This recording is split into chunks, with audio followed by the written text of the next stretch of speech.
What's up, guys? Welcome back to another episode of A Place for Humans. My name's Dakota, and this is like day 25 of quarantine, or something like that. This is Coleman. We're in Peru. Coleman works here at this center we're at called Arkana. Arkana's like an Ayahuasca center. And I was here, and then Peru closed borders and closed the airport. So I haven't left yet. I've just been living. I've decided to move in. And we haven't really been doing much. Playing guitar, learning Led Zeppelin songs. Me and Coleman are starting a Led Zeppelin cover band, it seems like. We've been drinking some mescaline pretty much every day. I don't know. Why don't you just tell people how you got to Arkana and how you started with your ayahuasca journey? Yeah, all right. Well, in 2018, I came as a guest to the Sacred Valley, and then I went to the jungle, just like for a 2-week retreat. And then after that, I was 18 at the time, and I felt like I didn't really know what to do with my life. So after being with Arkana for those 2 weeks, I kind of had this realization that it would be a really good idea for me to see if I could volunteer and spend some time in service for Arkana. And so I emailed the people I was supposed to email, and turned out I was able to do that. So I got really lucky, I felt, and probably like 6 months after going on retreat, I was in the jungle starting to work as a volunteer. And like my first month, I ended up paying for my first month because I wanted to work with the head maestra, the head shaman of Arkana. I wanted to work with her with a diet, and we can talk more about what diets are later. But so I did 1 month diet, and that's how I started my work with Arkana, really. You're about to be 20, right? So you're starting young. Yeah. When's your birthday? July 21st. Yeah. So how did you discover ayahuasca? Well, it's actually kind of strange because when I just got into high school, I was 13, and my friend's dad was like taking people down to Peru on retreats for ayahuasca. Yeah. And so I found out about it because, he'd be gone for like 2 months at a time, and we'd have my friend's house all to ourselves. And eventually, like, I became interested in it, and he was always kind of talking about making these like youth groups to go down there, but that never ended up happening. And time went by. By the time I was like 16, I was like curious about it. I wanted to try it more out of like a curiosity about psychedelics, and then that never really panned out until I was 18. I was 17, and I broke my arm super badly skateboarding, and like came really close to smashing my head really hard. So I kind of like had a little bit of a shift when that happened, and started getting into like meditation and stuff. And then I had like this teenage ego about spirituality, and I wanted to be like enlightened right away. So then ayahuasca came back into my life, and I was like, oh, if I drink this, I'll get enlightened or something like that. So then I started looking into doing it, and I was like not very mature at the time. I wasn't in a place where I could travel on my own, so I knew. I was talking to my mom about it, and she was like, yeah, I would go with you. I think this would be a really good thing for me to do as well. So we went together, and which I'm really grateful for, because got to have my first experience with the medicine with my mom, and also without her I wouldn't have gone. How was that like for you guys to do that together? Was it a bonding moment, or? Yeah, it was good. It was solid. Like, I could see. And did she know what to expect? No. I mean, we did research, but you never know what. As soon as you get there, like, it's never what you expect. So. Right. And what kind of experiences were you having, like, when you very first started drinking? Oh, they were different. They were way different than they are now. It was like, I guess they were pretty mild. Like, the first 3 ceremonies were pretty mild, and then I got like a really good ceremony where where like I left my body and stuff, which has never happened to me again. And I was telling Dakota earlier that I felt like that experience that I had when I was on retreat was really like ayahuasca, like treating me really nicely to inspire me to come back as a volunteer. Because if I just got my ass kicked, then I probably wouldn't want to come back, you know. So I got treated really nicely and had a really wonderful time and very blissful. And then when I came back and started doing the real work with diets and working with Maestra Justina and starting my work as a facilitator, that's when I really started to learn what the medicine. Why don't you explain the diets? Why don't we just jump into it? Yeah, so it's like for a shaman to become a shaman in the Shipibo tradition, you have to diet. And this means like, so for, let's say, a lot of like the shamans, especially we work with, they start young, like 14, 15, 16. So let's say, for example, they realized that they want to start this work and walk the path of the medicine, being a maestro. So then they will have a teacher. In this case, like with this family, shamans, Maestra Justina is the teacher for pretty much all the shamans. Yeah, so like here at Arkana, there's a whole family that basically runs the ceremonies here, and they're all from deep in the jungle in a place called Vencedor, yeah. Vencedor. It's like a little Shipibo community. That's the name of their tribe. They still speak Shipibo language. Yeah, and like all this little family is like all next level, actual like real legitimate shamans that have, I don't even know how old the Shipibos, do they know? How old are like how old is the traditions? Thousands of years, right? Yeah, and like with Justina's family, like her parents were shamans, and I'm pretty sure her grandparents, like they come from a long lineage of shamans, of like very high ranked shamans. And Shipibos don't even refer to like their healers, shamans, as shamans. They have like a different word for it. I probably couldn't pronounce it right, but it basically means like one who holds wisdom. So that's how they look at it. Yeah, shaman is actually a European word. I think it comes from like Siberia or something like that. Yeah, and then like the Spanish word, they say curandero, which is curandero, like a healer. Yeah. From that word we get like cure. So like a curandero, like someone that cures you. Yeah. So yeah, with the diets, basically, so I was saying like we'll just pretend we're within Maestra Justina's family. So someone, maybe her son, for example, he's 15 or something, wants to start following the path of the medicine to become a healer or a maestro.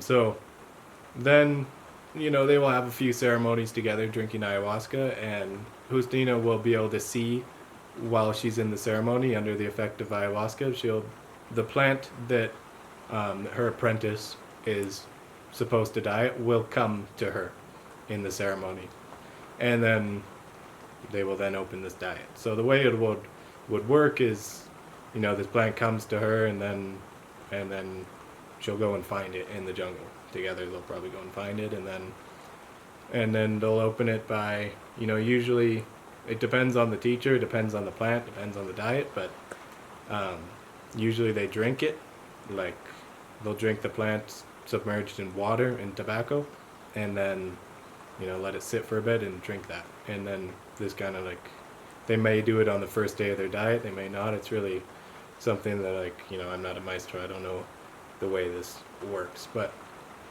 so in this way they then open the diet, and they usually will drink ayahuasca as well to open the diet, and then they'll go off into isolation for usually like this family, they work with diets for a minimum of 3 months and a maximum of up to 20 months or even more.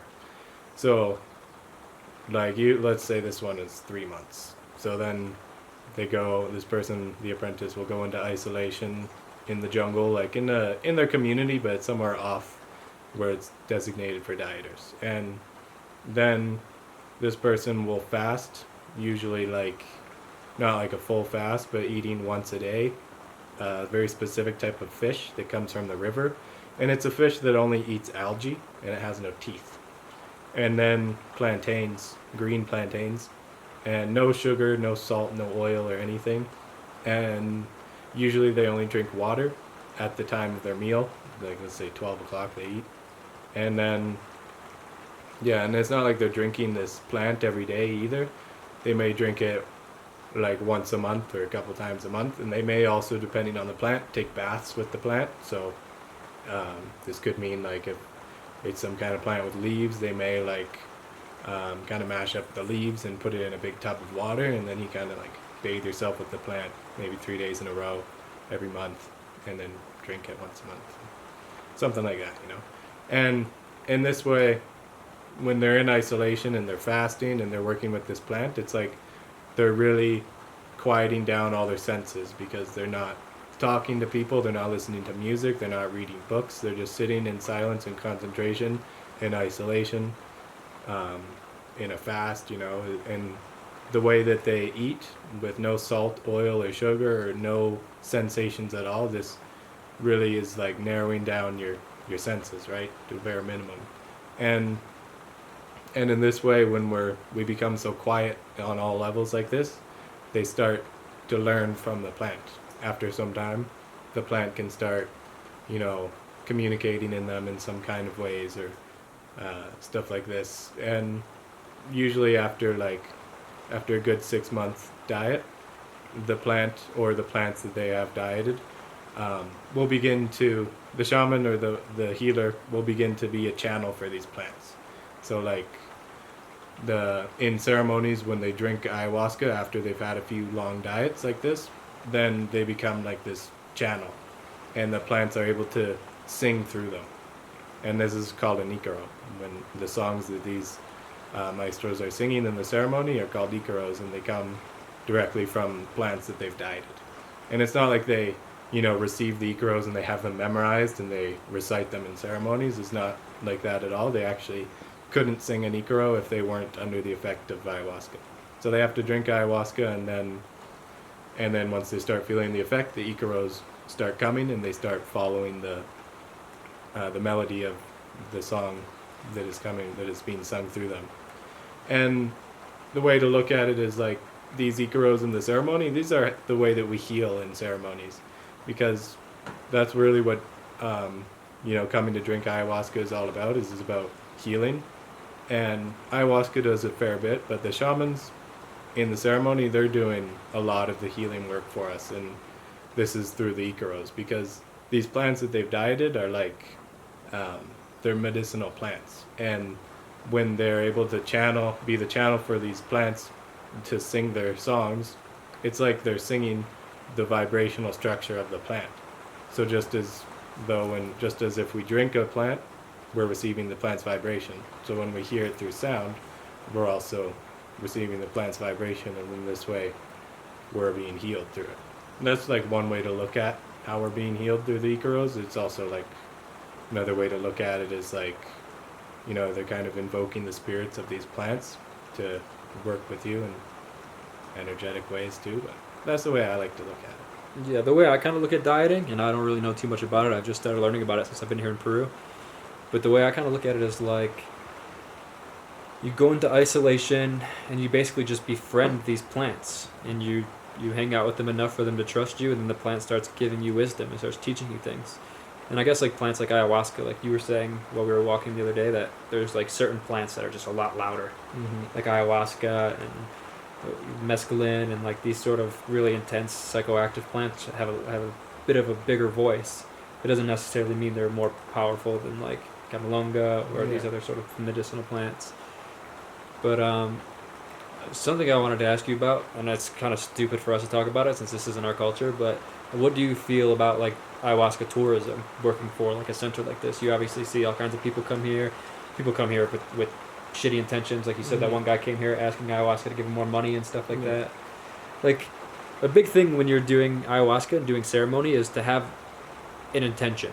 And that intention can be anything from like, show me what I need to be shown, or like, heal me of this specific trauma. And ayahuasca has this very peculiar way of like going deep into your subconscious and uncovering these deeply embedded things that we kind of push down, and it helps us work through them and see them from a new perspective and stuff like that. And sometimes people come here with ridiculous requests like, how do I make more money and stuff like that.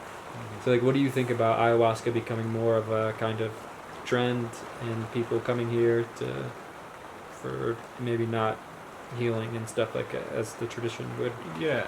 Well, I've seen like I've seen people come with maybe not necessarily intentions to heal, but they come to the right place. By coming, like, I don't mean to, like, advertise Arkana, but Arkana is seriously, like, probably one of the best center, probably the best center in Peru, because of the shamans that we work with are very true and very pure, and our ceremonies are completely aligned with the ancient tradition that the peoples follow.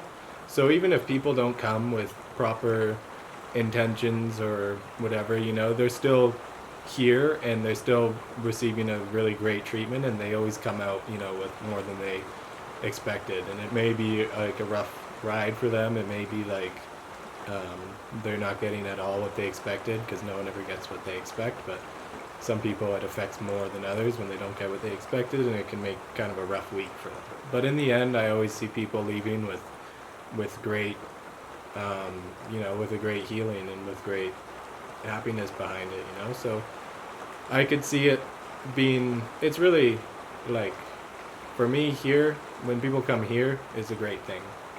But there's other types of, the fact that it's becoming so popular and such a tourist attraction, it's also fairly dangerous for people who are maybe like in Peru, or maybe they go to Iquitos for like a jungle trek, and then they want to try ayahuasca for one night or something. That's when it gets really dangerous, because Iquitos is a fairly dangerous place with a lot of people with bad intentions, a lot of locals with bad intentions who are trying to take advantage of gringos and trying to take advantage of young women and stuff like that. So it can be really dangerous in that respect, because there's like, this kind of goes back into like the way shamans become shamans, because the way that this Shipibo family in particular look at it is like, the reason they do such long diets is because they are working to receive the light from the plant. If you look at it like a tree, the Shipibos from this family are trying to reach the fruit at the very top of the tree, because that's where the true knowledge is held, right? And then there's shorter diets, and there's, Brujos, which are like witches, and these Brujos get their power through shorter diets and receiving the fruits from the low parts of the tree, the low-hanging fruit, which is, not going to be very, it's not going to be the best, and it's kind of more of a black magic.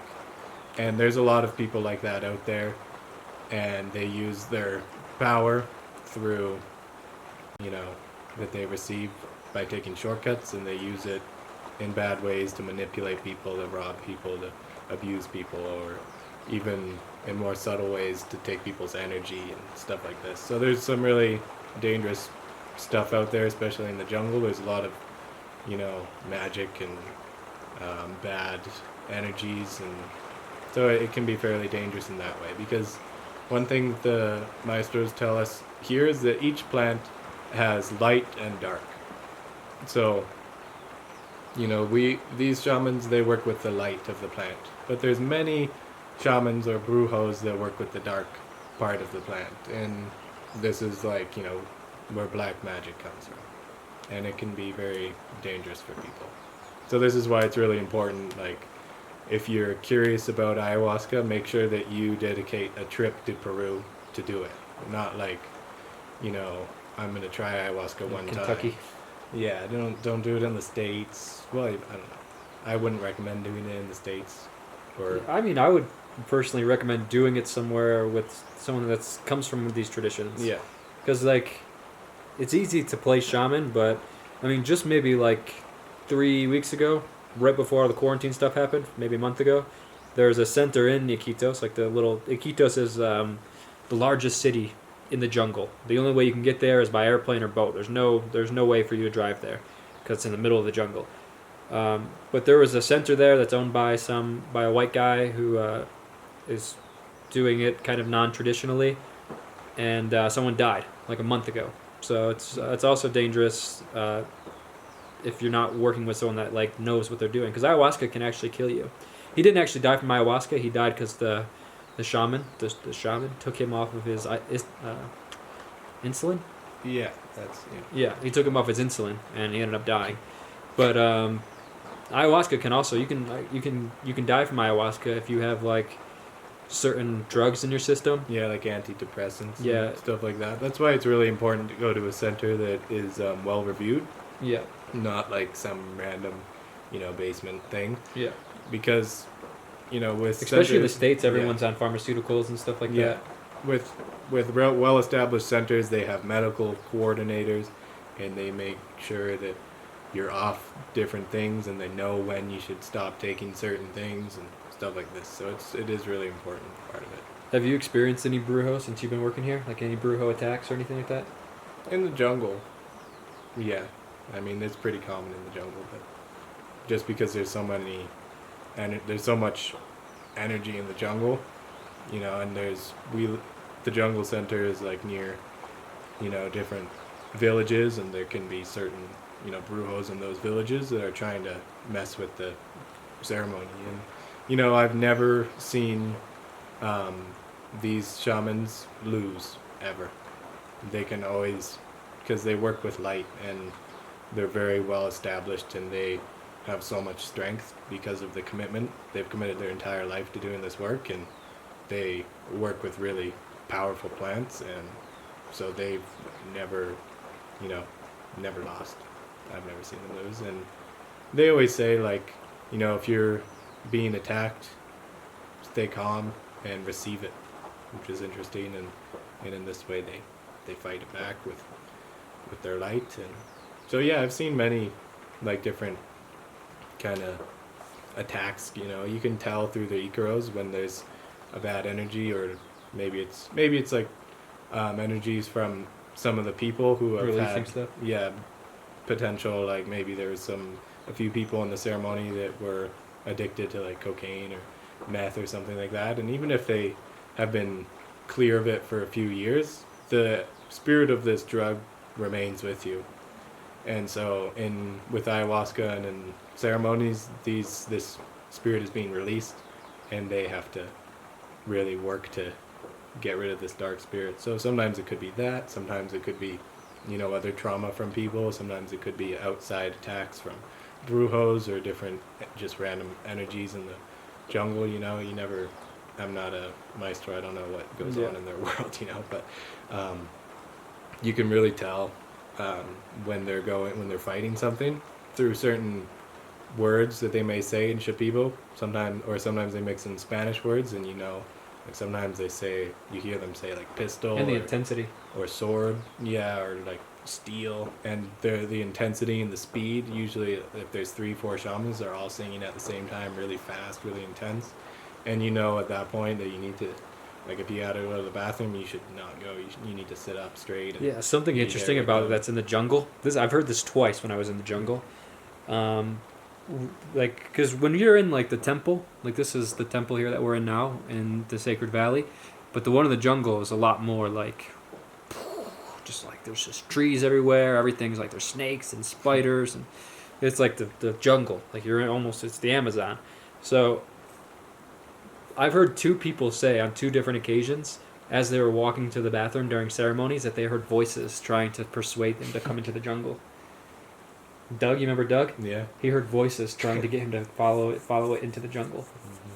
So like, this is the kind of stuff people experience. And what I think something that's interesting is that now that DMT is starting to become like a mainstream psychedelic, with people like Terrence McKenna talking about it and Joe Rogan and stuff like that, that people are smoking this stuff in their homes and they're coming in contact with spirits. And this is like one of the most common things to hear about people on DMT. Is like the alien abduction, or like some kind of entering a different world full of entities are there. And this is what I think the shamans, you can experience this stuff on ayahuasca, but this is the world that the shamans understand, where we're kind of catapulting ourselves into it. And I find that interesting that like we are sort of going into this uncharted, or what we thought was uncharted territory, and all these normal like people that are just hanging out in trailer parks or in their basements or something like that smoking DMT are coming in contact with these shamanic entities. And like this is kind of like, I think this sort of things. Do you see these when you diet, like these types of spirits? Yeah, I mean, dieting really opens you up to like receiving some pretty serious visuals with ayahuasca, from what I understand. Like, there different plants can put you in contact with different spirits. There's like, I know that there's certain trees that open up different realms for you. Like, there's certain trees that'll open up like a hospital-like realm where the shamans take people a lot, to help them heal inside of the spiritual hospital. And then apparently there's like, once you get into that realm, you can get into this deeper realm where there's basically like, you can like have a house and a family and like stuff physically, like this is what I've heard from, kind of where the shamans can go sometimes in the ceremonies. They have these total different realms that have opened up to them through the plants that they've dieted. And this is a lot of the time where they have, like, from what I understand, they may have different fights, or they may be able to fight off bad energies inside these realms.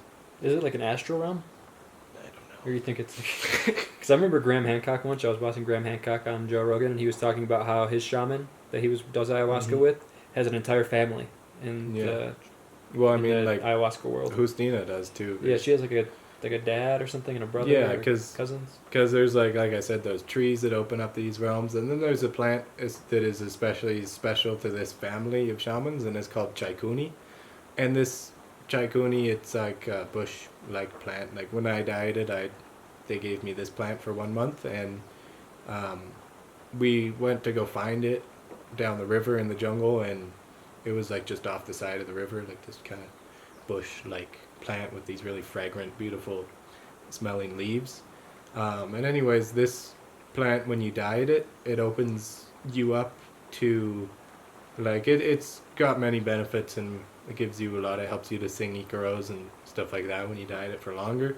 But one of the things it does is it like opens you up to these spirits called the Cooneys. And these Cooneys, they're known to be like ascended spirits of the jungle, like guardian spirits of the jungle. Like the way I've kind of heard of it from them is like that they could be like this ascended tribe from the jungle that have, they've ascended, and they're now like they work in spirits.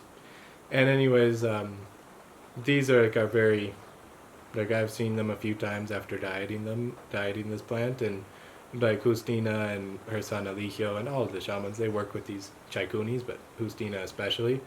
And she's got like, a dad, a brother, a cousin, sister, like a whole family of these Cooneys. And apparently they look just like people, like normal humans. And apparently Justina can even see them in broad daylight, under no effect of anything. She can see them around. And in ceremonies, they often call upon these spirits to help people, to help heal people, or to help protect. You can call on these, after you've dieted this plant, you can call on these spirits to protect your family, even if they're far away. So they're very helpful, and they're very powerful, and it's interesting. What are some of the entities that you've come in contact with on ayahuasca? Usually like a lot of what I understand to be like big plant spirits. So from the way I look at it is like, each species of plant has a spirit. Not necessarily like one tree has one spirit, but like the whole species of that tree has one collective spirit. Just like as ayahuasca, You made a point when we were walking too. You were like how each individual person has like an identity, and then also like the society itself has an identity. Yeah, kind of like that. So like I've had a lot of different experiences of like what I see as plant spirits, coming to me, and it's not like I'm having like some kind of profound conversation with them. They usually just get right in my face, and they're either like pulling stuff out of me or doing something, Sometimes they're encouraging me to enter into their realm. It's interesting. And I have seen like a few times I've had it where like we kind of get this like strong tingling right in the center of my brain, and then it's like I close my eyes, and then my eyes open into this completely new realm, where it's like in the middle of the day, because we always have ceremonies at night, where it's pitch black. And, I close my eyes and they open into this, like, onto a deck on a sunny day, and the sun is out, and there's like people. It's like Earth. Yeah, it's Earth. It's totally Earth, and there's people that are exactly like humans.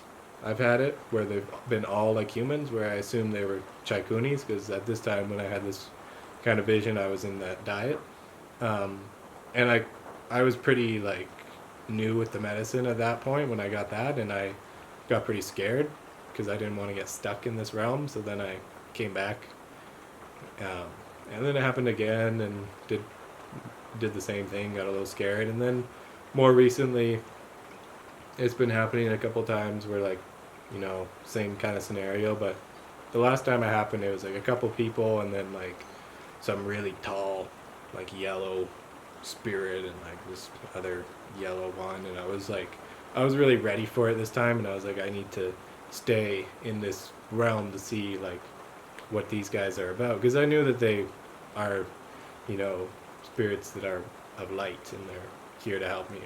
I have that sense with them, and so I really tried to stay with it. And then there's like this one that was like looked like his face was made out of wood, and he was all yellow. He got like right in my face, and then he like pulled me into this room, and then I kind of freaked out because they don't say anything, and they're just going, I don't know, pulling me into rooms and get in my face. I need to be more centered though, and to really hold it out. And like at the same time, when this is happening to me, like I'm in a really uncomfortable state where like it feels like my head is gonna explode and my heart is like jumping all over my body. So it's, I also have the factor that I might be dying involved in it, but that you don't die. So yeah, a lot of people say they're gonna die. Yeah, it's a good thing. It's a good thing when that happens, because it initiates the rebirth. Yeah. Yeah, it's... And what about the snake? What is up with the snake, reoccurring snake vision? Right, so a lot of people get like a vision of a snake eating them. I've had it one time. And Maestro Eligio, Justina's son, was saying that when you get this vision of the snake eating you, it's a really good thing. You don't want to resist it. You want to just let it happen, because it means that you're receiving like a huge cleansing from ayahuasca, and also a very profound protection. So it's it's always a good thing when you get eaten by a snake, believe it or not. But it's strange though that this is a reoccurring vision for people. Like working here for all like the time. 6 months, I've heard a lot of people say it, and it's happened to me, and it's happened to Eligio. It's probably happened to all the shamans. Yeah, I had a vision of a snake. It wasn't eating me. I had 2 visions of snakes since I've been here. One of them was I had this headache. I always get headaches in the same spot, like right here behind my ear and like behind my eye. And it was beginning of ceremony, and I was just like, I wonder if this will work. Ayahuasca, take this headache away. And I just started puking. Ayahuasca makes you puke. This is like another thing that happens a lot. And as I was puking out these neon bugs. And then after all the bugs came out, these neon snakes started like swarming out of my mouth. And then my headache went away. So that was interesting. And then I had another vision of a naked snake woman with like octopus arms, and she was throwing her arms at me and like trying to like, I don't know, it felt like she was trying to seduce me in a way. And yeah, that was my 2 snake visions I've had here. But it is interesting that snakes are such a reoccurring theme throughout almost every spiritual traditions, but specifically like shamanic ones. Do you think like these shamanic cultures are the foundation of like the occult and like magic and all that stuff, like witches brewing pots of plants and stuff like that? Do you think it all comes from this kind of stuff? I mean, it must, right? It seems like it comes a lot from working with different plants, and like it's hard to put a name on whether it's shamanism or not, but like it seems like all the like like the witch brewing stuff, they're working with different plants, and probably more on the dark side of the plants, and then there's definitely some ancienter traditions where they're working with light from plants, and yeah, I don't know really, like probably I think there's some pretty ancient evidence of like shamanic cultures around, shamanic cultures. This is Wachuma. San Pedro is what they call it here. The Spanish called it that.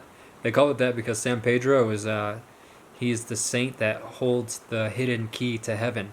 Mm-hmm. And when the Spanish came here and they found this cactus, they thought it took them to the gates of heaven and gave them a glimpse of what it was like to enter the heavenly realms. And we have a lot of it. So we've just been drinking it in different doses and experimenting with it over the last couple of weeks. And it's been pretty interesting. How would you explain Wachuma?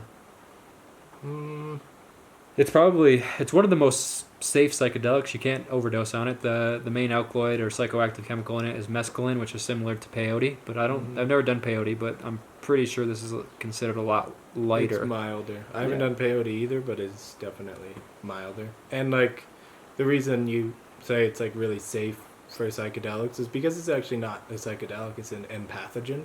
So it's not something that is gonna really alter your world like mushrooms or smoking DMT or even drinking ayahuasca is gonna do it. I mean, some people big say doses you'll receive visions from it.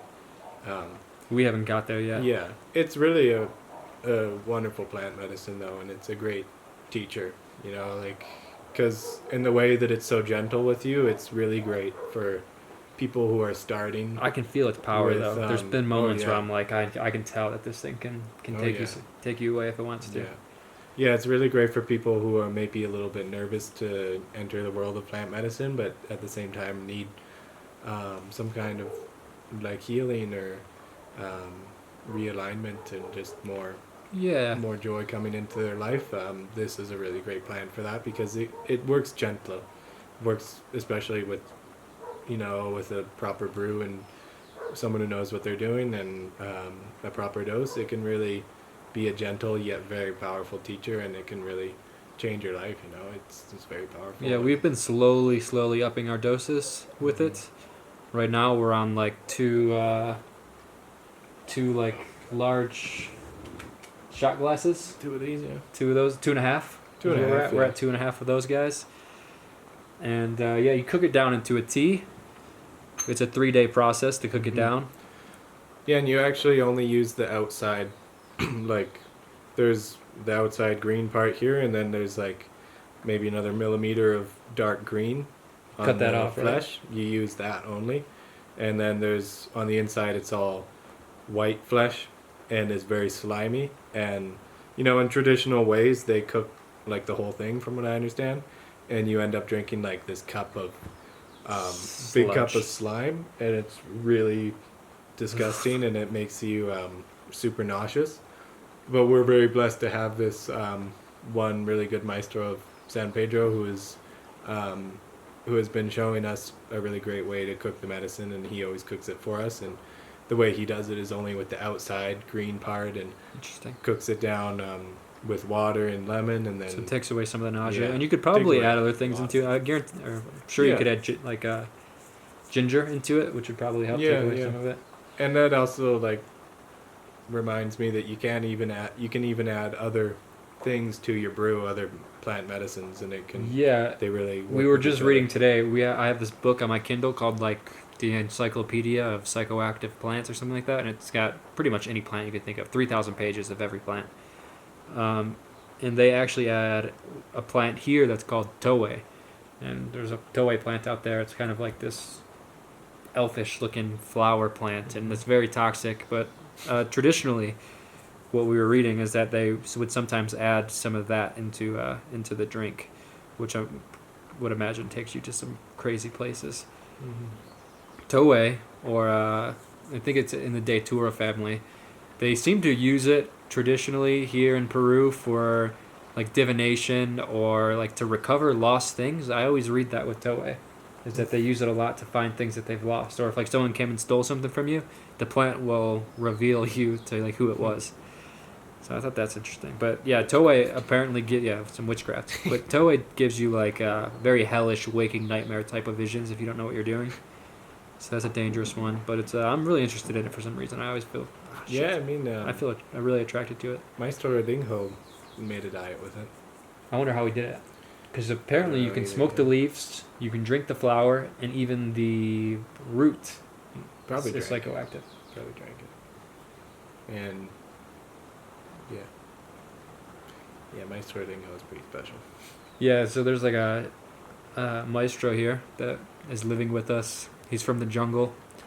And I think they just got caught here too because of the quarantine, so they can't leave either, so they just trapped her with us. And he's done all kinds of crazy diets. Like, I think, didn't he say he did like 60 plants at once or something? 60 Yeah, trees at 60 trees, brewed them like ayahuasca. So, like, in this big pot, like 60 different types of trees, big pot, brewed it down, really concentrated, and drank that. I don't know how long he dieted that for. You know, he has like the thickest Spanish accent you could possibly hear, I think, and like he really makes it sound like it's some kind of crazy indigenous native language, jungle yeah. language, but it's just Spanish. And anyways, he drank that. I don't know how long he dieted it for, but he said, I think what he said was that after he drank it, he was with another maestro, and they drank it together, but they ended up like being in the mareacion, which means dizziness, which they refer to as like effects, like they call like the effect of ayahuasca, they call it the mareacion, and it just means dizziness. Even though it just means dizziness, it refers to all the effects. So they also use this Like for tripping. Yeah. While they're tripping. So they were in a mareacion for like 3-4 days. This brew of 60 trees. Yeah. Cool story about him though is he, I guess like on his path to becoming a maestro, he, I think it was after this one specific diet he had with a tree called Ayahuasca, I think. He definitely dieted this tree, might not have been right after, but somewhere around the time where he was really training to be a shaman, he received like this big test from the medicine from ayahuasca, and he ended up being in the mareacion for 3 days, which is like pretty unheard of. Usually it's like, you know, for like guests it's usually like 5 hours. For shamans it can be up to like, you know, like to a day sometimes if it's really strong. Even for me sometimes it can go for like 12, 13, 14 hours. But anyway, so he had this 3-day journey where he was like shot into this other realm, and it was apparently like this big green plain, and there was these tornadoes everywhere, like big whirlwinds going around, and it was just chaos. And then there was just this one tree called Ayahuasca you could see in this plain, and he just went and sat underneath the tree, and his test was that he had to just sit in stillness and calmness. With all these tornadoes around, he just had to sit there in stillness until it passed. So 3 days he had to just sit there and be with it. And after that, he became like a master of these tornadoes, which he calls Colemans. So in his Iquitos, you hear him singing these Colemans, and basically what he's doing when he's singing about these Colemans, he's putting like a big protection around the temple, around the center of a tornado.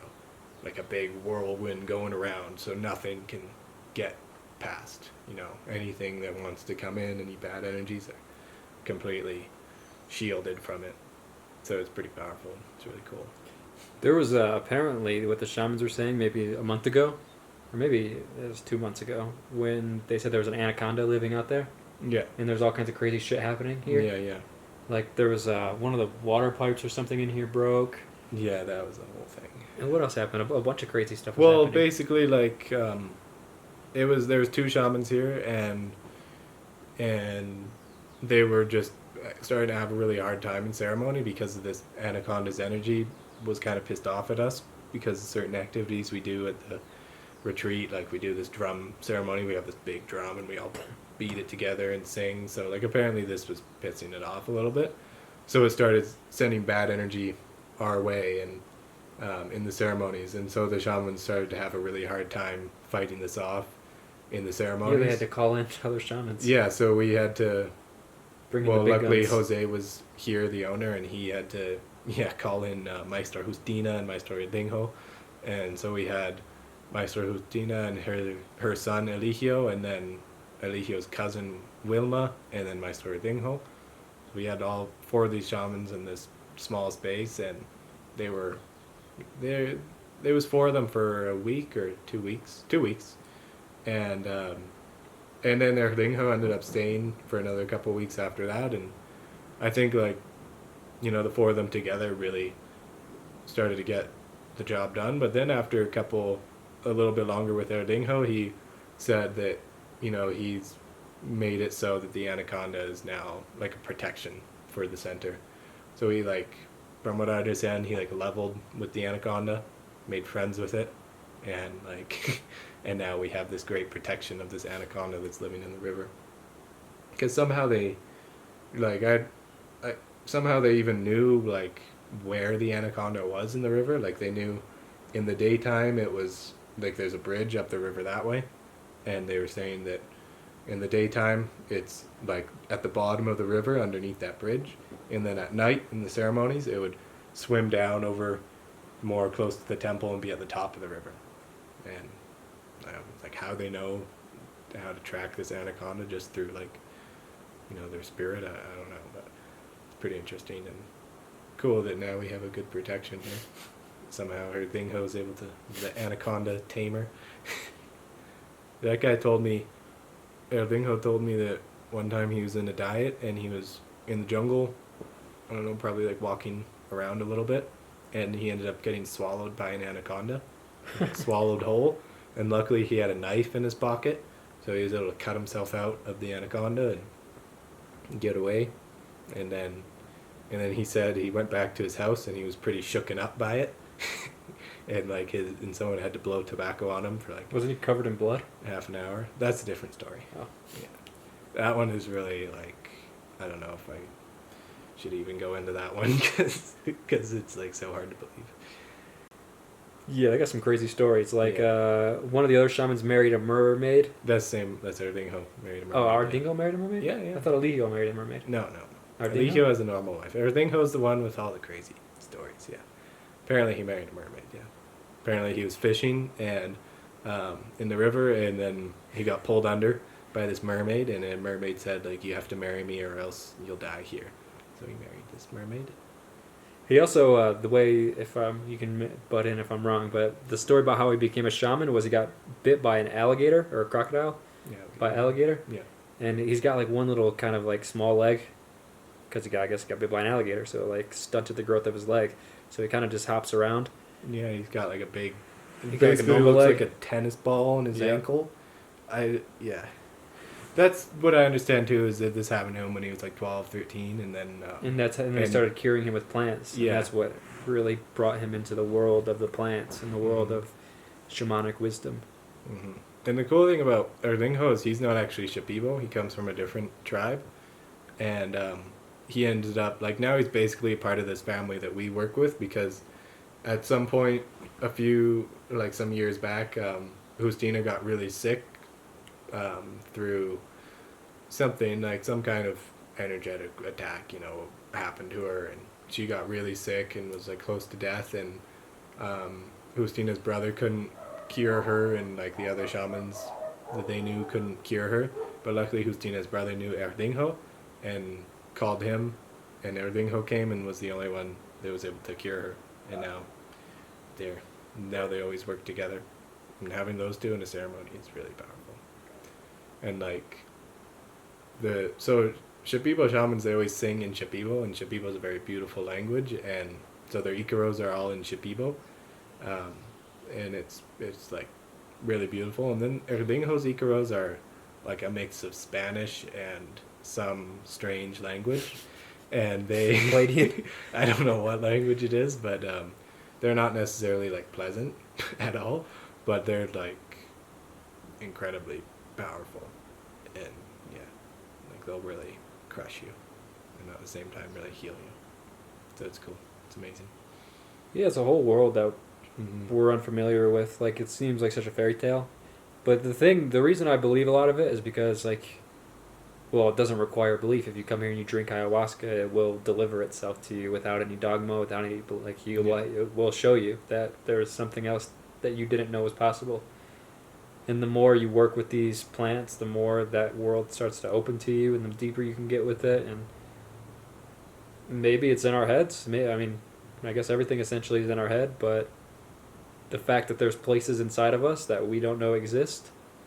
I mean, it just shows how little we know about ourselves, if anything.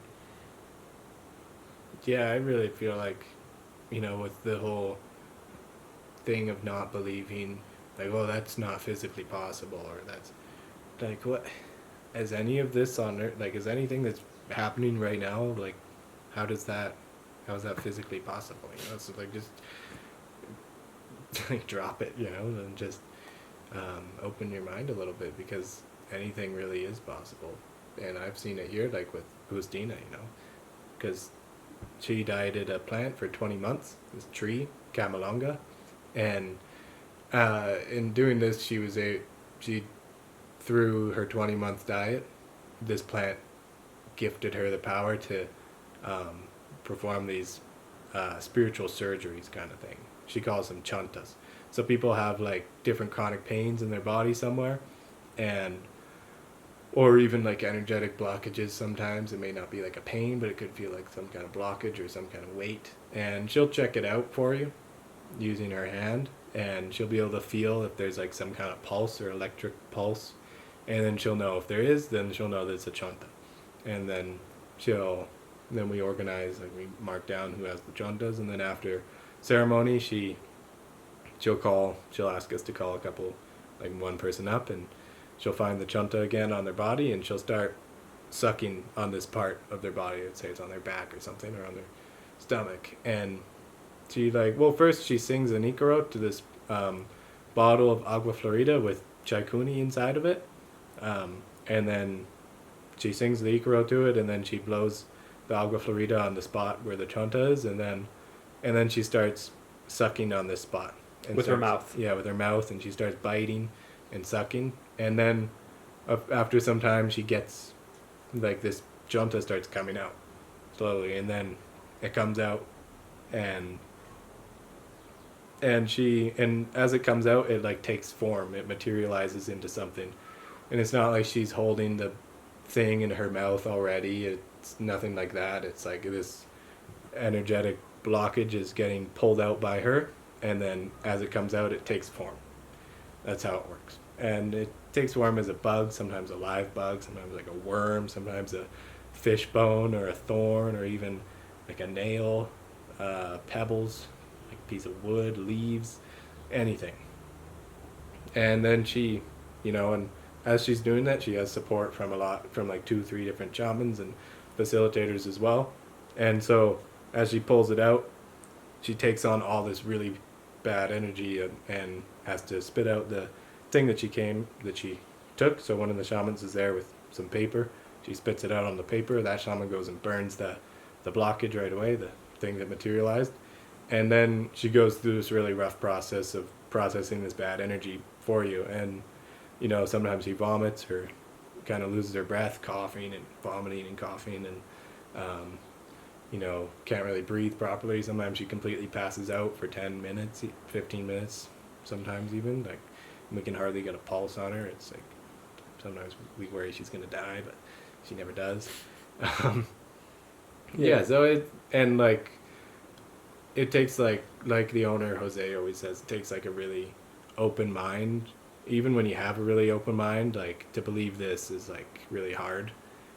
And, like, I've sat beside her doing, like, more than 70 probably, and seen her do it in broad daylight, and there's no sleight of hand involved in it. There's she's not putting a bug in her mouth before, nothing like that. It's completely some power that she's received through a serious amount of time dedicated to a very powerful plant. Yeah, they actually have similar ideas in Hinduism. Like, there's these ideas that a guru, someone that's done like really serious meditation work, Mm-hmm. can take on your karma. And the way that they do it is because they've become completely disassociated with doing action. This is what karma means. Karma means like action. Yeah. And we get lost in our action, and we take on the role as the doer instead of like the universe just being some kind of happening. We say like, I'm doing this, instead of it just being one flow of energy. Yeah. Like, we take on the identity and say, I'm doing this, which we get tossed into a cycle of karma. So like, whatever, like if we, like we will associate ourselves with what's happening. And someone that's like a real teacher can take on your karma and your negative energy because they're not associated with the karma. So it's like they can take it out of you through touch or like kind of Reiki type of stuff, or just through, I don't know how they do it, but it's another similarity between like the meditation cultures and this culture. It really aligns a lot with each other, and I feel like if you could master both of them, you would be like some kind of plant Buddha. Yeah, I don't know. Oh yeah, today's Ram Dass's birthday. So happy birthday, Ram Dass, wherever you are out there in the spirit world now. I think he would have been 89. Ram Dass is cool. Yeah. And you never really got into that side of the counterculture, did you? No. Yeah, so Ram Dass was like a Harvard professor, discovered psilocybin, had crazy spiritual experiences from it, and then discovered LSD, and then basically him and his partner paraded around telling everyone to take LSD, and basically started the counterculture movement, like the big hippie movement. They got fired. Ram Dass got fired for giving LSD to a student at Harvard, a Harvard psychologist. And I knew nothing about him. I honestly thought he was like a guy who just spent a lot of time in ashrams and like became a guru. Yeah, no, he was like... I didn't know he did anything with psychedelics. Yeah, he was, well, even on acid, he was having crazy experiences on acid. And he's like, what the fuck is happening? Like, how can anyone explain this? Because, I mean, they're psychologists too, so they were like taking it and then like writing everything down and like trying to like really understand the psychological effects of what were happening. And they were like, this is impossible. Like, this doesn't make any sense that we're having these crazy experiences. So I don't know exactly how he ended up going to India, but he was like, I think he was seeing like the people in India were tapping into these experiences without the psychedelic. Like, they already had a map of like consciousness basically and how to get to deeper levels of consciousness through meditation and stuff. So he went to India to find someone that could help explain these experiences. So he took like a big vial of acid with him, and he met all kinds of sadhus, and he eventually met one who he gave a bunch of acid to, and nothing happened to the guy. And he was like, okay, this is a guy I need to talk to. And one of the things he said about acid, the guru he met, he said that this drug can take you and put you in a room with Christ, but you have to leave. He said it's better to become Christ. Yeah, that's true. Pretty interesting. But yeah, he apparently like, and he would fuck with them, like he took it, and then like an hour later he was like like started making all these faces and stuff. Yeah. Like as if he was tripping out, and he just started laughing. He's like, but those guys get special powers and stuff too. And then there's these type of sadhus, these type of like gurus, these people that eat dead bodies. They're like the Brujos of Hinduism. Okay. They drink alcohol and they'll like draw a circle and sit and meditate on top of a dead body, and they get like special powers and stuff from it. Pretty interesting. Yeah, I really feel like anything is possible when you put the commitment to it, you know? Seems like that way. I've seen it like with the shamans here, you know, like it's really like I've lost all my kind of part of my all the part of my mind that's like, oh no, that couldn't be possible. It's like, well, actually, you know, if you think about it, like if you want to put yourself in that kind of mindset, then none of this would even be possible. Like floating on a planet, you know, like just let it all go. A dead rock that gave birth to living things. it's gonna be a lot easier for you if you just let go, and allow yourself to believe in like all these things, you know, because they can be, you know, with reason, you know, not like, but at the same time, just believe it and think about it and allow yourself to expand your mind. Cause the thing is with plants though is that like it works for anybody. You can be any dickhead off the street. You can be a preacher. You can be a shaman, a guy from China, a guy from the States, Canada, wherever, and it's gonna work. Like, it requires no dogma. You don't have to go sweep the ashram. You don't have to like go touch someone's feet and like a guru or something like that. You know, it works. Yeah, I mean, it may kind of take its own form of that like sweeping the ashram kind of thing. Oh, in a way yeah. where like, you know, you may have It's still hard work. you may have 10 ceremonies in a row where you feel nothing, or 10 ceremonies in a row where all you do is vomit Puke. and have diarrhea, you know, and not get anything at all. But it's still like, that's such a blessing if you have that, you know. It's a deep cleansing, and it's fantastic. And then, you know, but you do have to like be ready, and you have to work for it, and you have to be committed, because if you just come wanting some kind of big psychedelic experience right off the bat, you're not gonna get that, you know. But You you gotta can. do some You kind might of not work get it for with it. ayahuasca, but you can still smoke DMT, and it will Yeah, still. that's true, actually. It'll still just deliver itself to you. That's Like true. And Yeah, that- ayahuasca's different for sure. Well, ayahuasca is like a car wash. Like it's like you got to clean your soul first. Yeah, that's true. Whereas DMT is just like going like plugging yourself into some hyperspace computer and just like Yeah. And like the difference though is that with DMT you're not going to get anything out of it. It's hard to. It's hard to. I mean, like from what I understand, is it's just going to be this big blast into hyperspace and colors and entities, and it's fast, and you don't know what's happening. And then you're back. And then you're back. And with ayahuasca, it's like you have, like, it's completely different, and you have hours, and you have, and it's true healing that you're receiving, you know. Whereas with DMT, I've definitely heard that people can receive some good healing, and it can change their life. But personally, it's like ayahuasca's holds the true power to heal your spirit and to transform your life and to put you in more of an aligned path. We've managed to get our hands on some changa, Oh yeah. so we're gonna try that during the quarantine. Yeah. I'm a little scared, but Mm-hmm. Well, I got some advice on it yesterday about like if we put like it's like a kind of like the size of like a bean amount. If you put that in a garbanzo pipe, bean. yeah, like a good garbanzo bean size. If you put that in a pipe and smoke all that, you'll have like a breakthrough. But if we sprinkle that in a cigarette and share it, then it'll be a little more easy, a little more tingly, and not like a blast off, you know. Which I think is what we're looking for. I'm not really. Yeah, I'm not looking to Yeah. go to like the Galactic No, Council right now. I don't need it. Hang out with Good. the Pleiadians. Earth is pretty good, you know. Yeah, That's and how I tomorrow feel. we have a full moon. So I guess it's a special full moon where it's the It's like a closest, super moon, yeah. closest the moon is going to be Mhm. all year or something. Something like that. So we'll do a ceremony tomorrow night. We've only been doing wachuma, the cactus, the San Pedro cactus, during the day. So we decided we're going to do it tomorrow night and see what happens. Mm-hmm. With the fire, with the moon, see what happens. Yeah, you could really do some crazy ceremonies with wachuma. I feel like some real deep ones. Yeah, like our friend, the guy who is like a maestro of San Pedro, Does he lived get like in- spirit contact and stuff?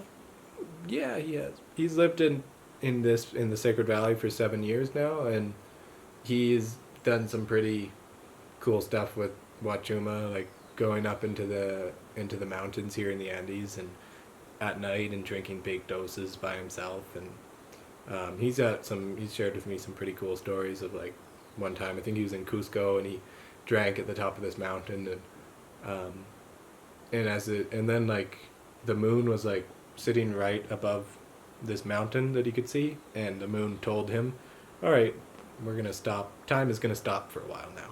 And apparently the moon stayed there in the same spot and didn't move for like a really long time. And like, and he's got some pretty cool stories about that. And then apparently another time the moon, he did like a similar thing at night, big dose in the mountains, you know, and the moon started jumping around across the sky, you know. So that's why it's like, you know, don't think everything is the way it is, you know, because you never know. Well, I mean, it just shows like how easily things can change with a tweak Yeah. of biochemistry. Mm-hmm. And most of these things we have, like the most powerful psychedelics are already endogenous to our body. So it's like all you're doing is flooding your body with chemicals that are already inside of you. So it's like when they're all balanced, it produces this reality. This is what we see. this is the natural balance of human biochemistry is this perspective of Earth. But when you add a little bit of this, a little bit of that, and start tweaking the amounts, then you see a different version of Earth where things are different. And like when they very first discovered ayahuasca, or when they discovered it slightly after it was discovered, they were going to call it telepathy because people were having telepathic experiences on it. People were seeing the same snakes or the same entities, the same spirits. They were having the same, being on like an operation table or having all these crazy visions. They were all sharing these visions. They wanted to call it telepathy.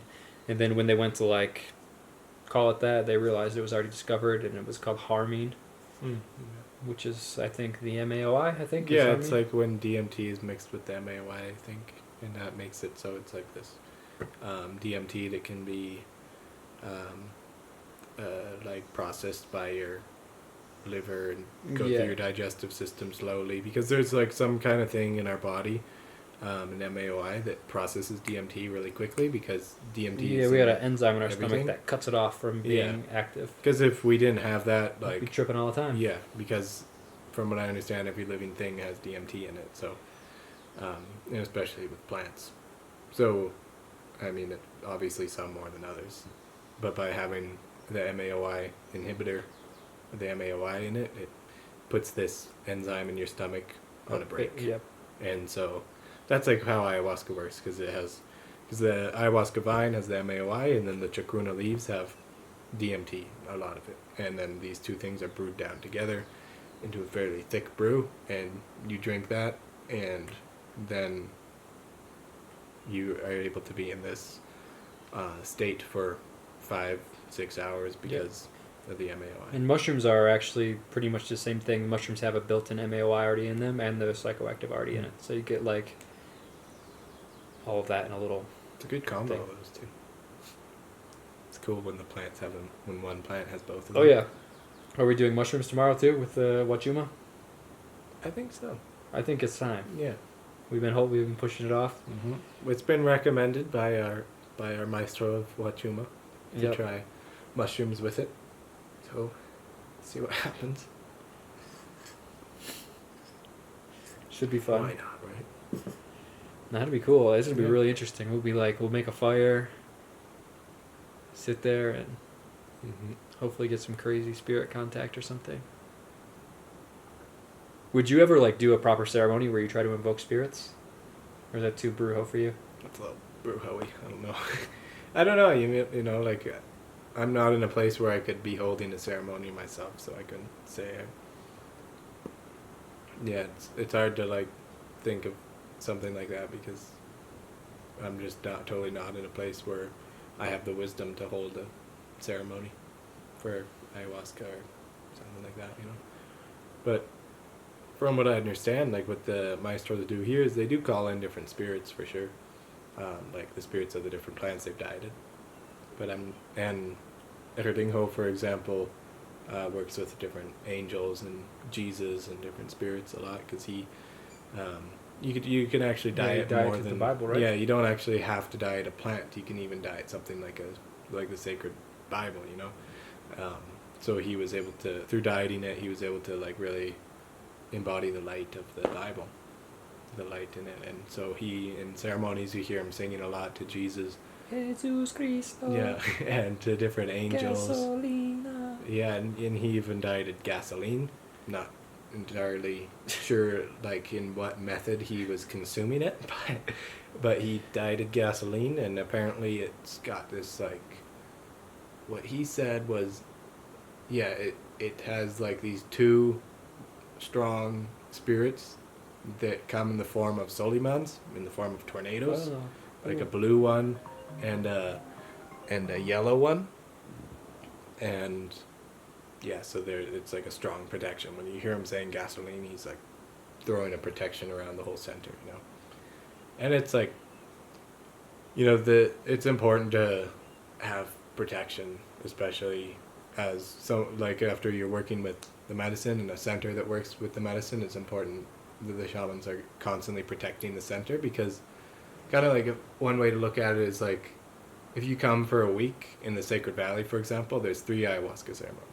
So the first ceremony is a lot about cleansing your body, and then the second ceremony is really about like, starting to connect you with the plants and starting to heal and stuff like that, and giving you energy and giving you this good positive energy and this new energy. And then the third ceremony is about protecting it. If you're only there for 3 ceremonies, and because you have to protect after they clean you and give you this good energy, then they have to protect that so that you don't lose it, So it's the same with the center. Like, they do a lot of cleansing in the center through their Iquitos and the ceremonies, and then they have to protect the center so that things don't get in, so it's well protected. And it's also interesting during ceremony how it seems to be choreographed in a way. Like when they start singing the Iquitos, people start purging at the same time or stop purging at the same time. Or like people will talk the next day and be like, oh yeah, when he sang that one song, it got real intense right there. Or, yeah.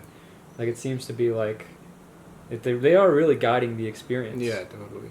And I see it like each group that comes together at that time for a reason, because they, made like their spirits may be a little more aligned with each other, and they're able to do more of this kind of group work through like the group came together because they can, kind of purge for each other maybe, or kind of go through it together, because a lot of the time like someone could be purging, but they could be purging something for someone else. Yeah. And it's totally possible. So it's good that it's no coincidence the groups they I mean, the way I look at that is like together. if you're around an asshole, that rubs off on you.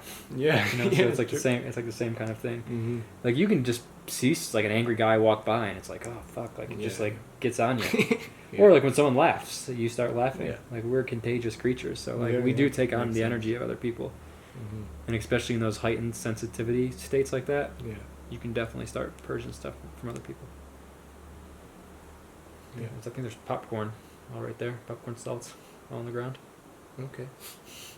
Oh, that? No, that's because there's some termites on that log there. Oh. Yeah. Yeah, we need to tell someone about that. Well, we're almost at an hour and a half. Cool. Anything else you want to say? Yeah. No? Yeah, that's good. We can do another one. We can, after our ceremony tomorrow. Yeah. We ain't got nothing else to do. We're just Yeah. stuck here. So, yeah, this has been another podcast, my friends, from the quarantine in Peru. This is Coleman. I'm Dakota. And this is the temple at Arkana in Sacred Valley. And we're not bored in quarantine either. We're having a fun time. We're having a great time. We're like learning guitar. We're working with like sacred plants and hanging out with cool indigenous shamans that have like crazy wisdom. Yeah. Good place to be. We got a good cat. Mm-hmm. We have a dog that shows up sometimes, a goat that just screams periodically throughout the day. Yeah. And interesting stuff when we go on walks. Yeah, we Like see that guy with the 2 bulls. Yeah, there's a guy walking his cows. And then we have another friend cow named Margaret. Yeah. He's a male. And yeah, that's pretty much our life currently. So yeah. I always forget to say this, but go leave a positive comment on iTunes. That helps me out. A Place for Humans on iTunes or like Apple Podcasts. So yep, that's it. That's all I got. Cool. Anything else? No. Oh, you can follow Coleman on Instagram if you're interested. Oh, yeah. Coleman Goodsmith. Yeah. Coleman Goodsmith. Yeah. Ladies and gentlemen.